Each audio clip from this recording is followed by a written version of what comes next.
In less than 48 hours, the make-or-break period for many retailers begins. The holiday season can determine whether stores make enough money for the entire year. Joining us now is Adrianne Shapira of Goldman Sachs. She's a senior analyst who covers retail there. The journals called her best on the street. She's a friend of the show. Adrianne, welcome to InBusiness. I mean, do we see a strong Black Friday, and does that carry out through Christmas? Thank you. Great to be here.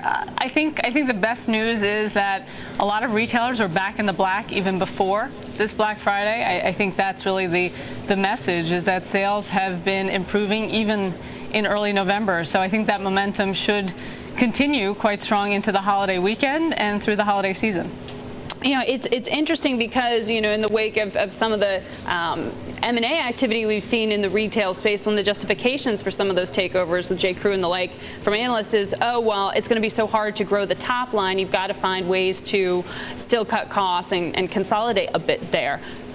Do you think that that's not the right way to read it? You know, I think we just came out of third quarter earnings, and there's always something to be concerned about as it relates to inflationary pressures, what that means for margins, obviously, with some of the commodity costs we've been seeing move higher. But the fact is, a lot of our retailers are operating at the top of their game as it relates to lean inventory, have done a great job on the expenses. And so what's interesting, it's probably the first time we've heard managements be as encouraged or even sanguine about sales heading into the holiday season.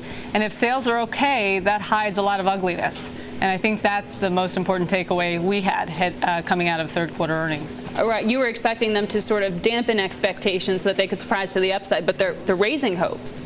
Yeah, I mean, I think, you know, given how important the holiday season is for a lot of these retailers, usually they try and lower the bar, and we didn't hear that message. They felt actually pretty encouraged about current trends. I think the fact that November cooled, you saw a snap on the heels of a warm October, got a lot of people feeling quite good that traffic is coming back even before the deal started to show up this weekend.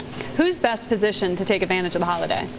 You know, we like Kohl's a lot. It's our top pick among the department stores. We think they've done a great job in terms of positioning themselves with the right value offering in terms of the right brands, price-value equation, and also the convenience, their shopping experience.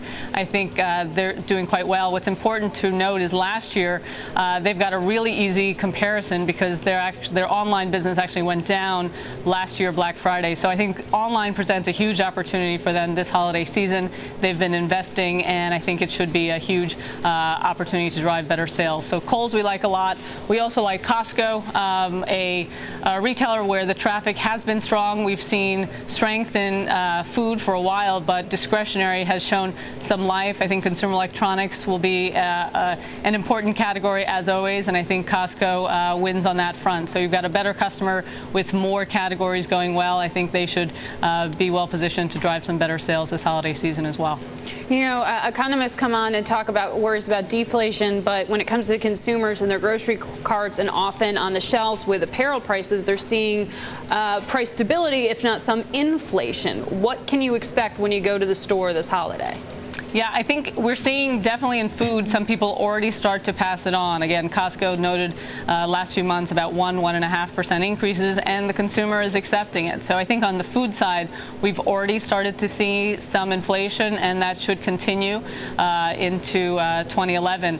On the apparel front, we haven't seen it yet. I think we'll probably see some moderate inflation in the beginning of next year, more so in the back half, given some of the cotton spikes we saw over the last few weeks and where it is year over year. So I think apparel inflation is probably going to come more in the back half. But, you know, the retailers are working hard to blunt the blow, do what they can to mitigate that pressure, whether it's shifting sourcing, whether it's shifting some re-engineering the product. So they're trying hard to not raise prices given the consumer is still obviously tough out there. If you take a look at the calendar, you know, we've been hearing from stores like Walmart about the pay cycle being amplified, people really waiting till they get their paycheck. Given that, you know, we've got to wait another week till those paychecks often hit accounts at the end of the month, will that skew Black Friday in any way? Yeah, I mean, the low-end consumer, Walmart's core customer has been under pressure. You're right, the paycheck cycle has been severe. It's probably even exacerbated some of the pressure. So, the retailers I called out, whether it's Kohl's or Costco, these retailers tend not to focus on that, much more moderate low-end customer. So I think that's right, that, the low end is always under pressure, and I think this year will be no different. Adrianne, thanks for joining us. Thank you.